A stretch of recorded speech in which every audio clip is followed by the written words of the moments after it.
हे कृष्ण गोविंद हरे मुरारी, हे नाथ नारायण वासुदेवा। हरे Krishna, Radhe Radhe.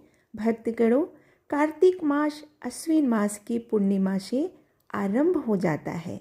Hindu calendar के अनुसार 12 महीने में कार्तिक मास सबसे अधिक महत्वपूर्ण मास है। इस मास में भगवान श्री हरि विष्णु जी की पूजा करने से भगवान प्रसन्न होते हैं। इनमें से एक भी नियम का हम पालन करते हैं तो अनंत फलों की प्राप्त होती है, और साथ ही माता लक्ष्मी जी की उपासना जो करता है उनकी सारी इच्छाएं पूर्ण होती है। भक्तगणों, आज हम सुनेंगे कार्तिक मास का 9वां और 10वां अध्याय की कथा तथा महात्म्य। पिछले वीडियो में आप सभी ने हमसे सुन चुके थे कार्तिक मास का उद्यापन और उसका पालन। अब हम आगे सुनेंगे कार्तिक मास का 9वां अध्याय का महात्म्य। राजा पृथु बोले, हे श्रेष्ठ मुनि नारद जी, आपने कार्तिक मास के व्रत में जो तुलसी जी के जड़ में भगवान विष्णु का निवास बताकर उस स्थान की मिट्टी का पूजन करना बतलाया है, अतः मैं श्री तुलसी जी के महात्म्य को सुनना चाहता हूँ। तुलसी जी कहाँ और कैसे उत्पन्न हुई यह बताने की कृपा करें। नारद जी ने कहा, हे राजन, आप सावधान होकर तुलसी की महत्ता तथा उनके जन्म का प्राचीन इतिहास सुनिए। एक समय जब देव गुरु बृहस्पति और देवराज इंद्र कैलाश पर्वत पर शंकर जी का दर्शन करने गए तो भगवान शंकर ने अपने भक्त की परीक्षा ली। उन जटाधारी दिगंबर ने उनके मार्ग में अवरोध डाला। यद्यपि यह तेजस्वी, शांत, लंबी भुजा और चौड़ी छाती वाले गौरवपूर्ण अपने विशाल नेत्रों से युक्त तथा सिर पर जटाधारे वैसे ही बैठे थे, तथापि उन भगवान शंकर को न पहचानकर इंद्र ने उनका नाम, धाम आदि परिचय पूछा और कहा, शंकर जी, आपने स्थान पर हैं या कहीं गए हैं? इस पर उस तपस्वी ने कुछ न कहा, परंतु त्रिलोकीनाथ के ऐश्वर्य से गर्वित होकर इंद्र कब चुप रहते उन्होंने क्रोध कर तपस्वी से घुड़क करके कहा, अरे, मैं पूछता हूँ तो उत्तर क्यों नहीं देता? मैं अभी तुझे वज्र मारता हूँ, फिर देखता हूँ तुझ दुर्मित की रक्षा कौन करता है।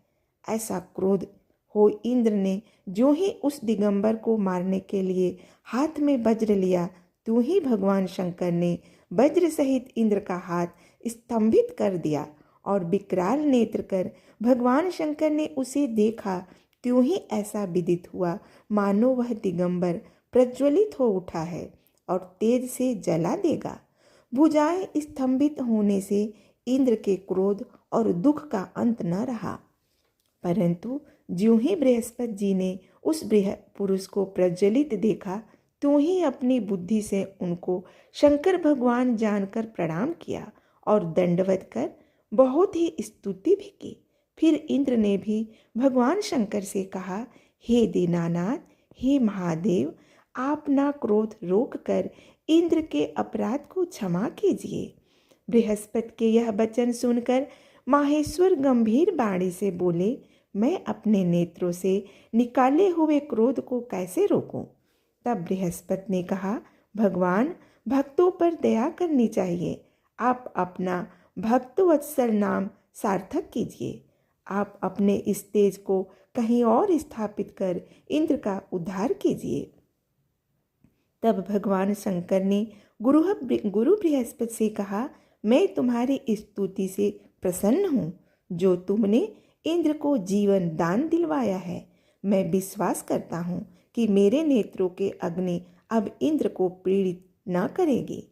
बृहस्पति से ऐसा कहकर भगवान शंकर ने अपने माथे से निकले हुए अग्निमय तेज को अपने हाथ में लेकर क्षीर सागर में डाल दिया। फिर लीलाधारी भगवान अंतर्ध्यान हो गए। इस प्रकार जिनको जानने की इच्छा थी उसे जानकर इंद्र और बृहस्पति अपने स्थान को चले गए। तो भक्तगणों, ये था हमारा 9वां अध्याय का महात्म्य। अब हम आगे सुनेंगे 10वां अध्याय की कथा और उसकी महात्म्य। राजा पृथु ने कहा, हे देवर्षि, आपको नमस्कार है। कृपा कर आप यह कहिए कि जिस समय भगवान शंकर ने अपने माथे का वह तेज क्षीर सागर में डाल दिया था, उस समय क्या हुआ? नारद जी ने कहा, हे राजन, जब भगवान शंकर ने अपना वह तेज क्षीर सागर में डाल दिया था, तो समय वह शीघ्र ही बालक होकर गंगा सागर के संगम पर बैठकर संसार को भय देने वाला रुदन करने लगा। इसके रुदन से समस्त संसार व्याकुल हो उठा। लोकपालों के मन में भी व्याकुलता हुई। चराचर चलयमान हो गया।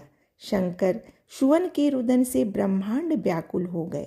समस्त देवता और ऋषि मुनि व्याकुल होकर लोक पितामह श्री ब्रह्मा जी की शरण में गए। सबने मिलकर श्री ब्रह्मा जी को प्रणाम किया और स्तुति की। फिर कहा, हे पितामह, यह तो बड़ा भयंकर समय उपस्थित हुआ है। महायोगिनी, इसका नाश कीजिए। तथा देवताओं की ऐसी बात सुनकर श्री ब्रह्मा जी सत्यलोक से उतरकर उस बालक को देखने के लिए समुद्र तट पर आए। समुद्र ने ब्रह्मा जी को आता देखकर प्रणाम किया और बालक को उठाकर उनको गोदी में दे दिया।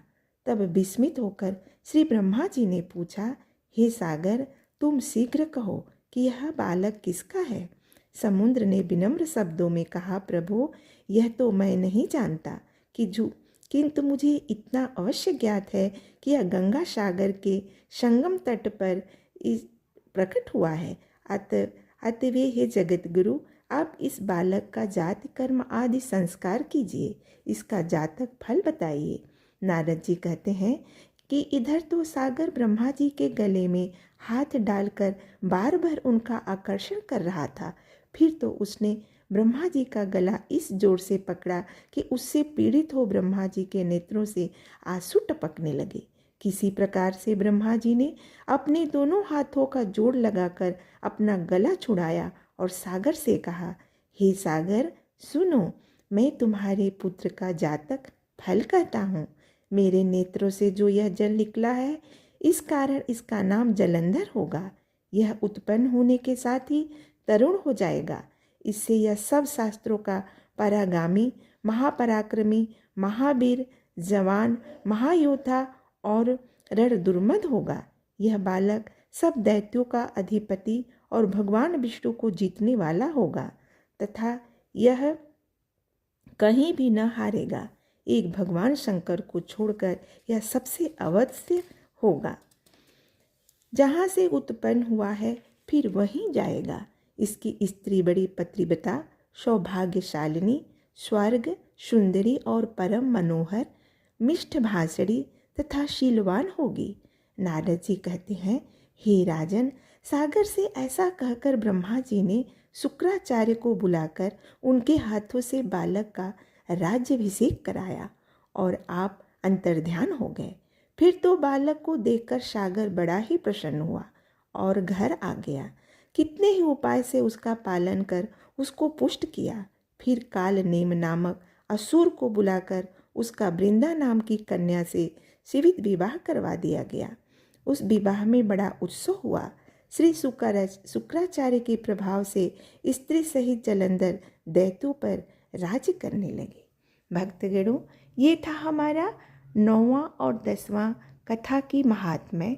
अगर आप सभी को हमारा वीडियो पसंद आए तो एक कमेंट के द्वारा हमें ज़रूर बताइएगा, जिससे हमें यह पता चले कि आप सभी हमारे वीडियो को पसंद करते हैं। आप सभी को हमारा धन्यवाद।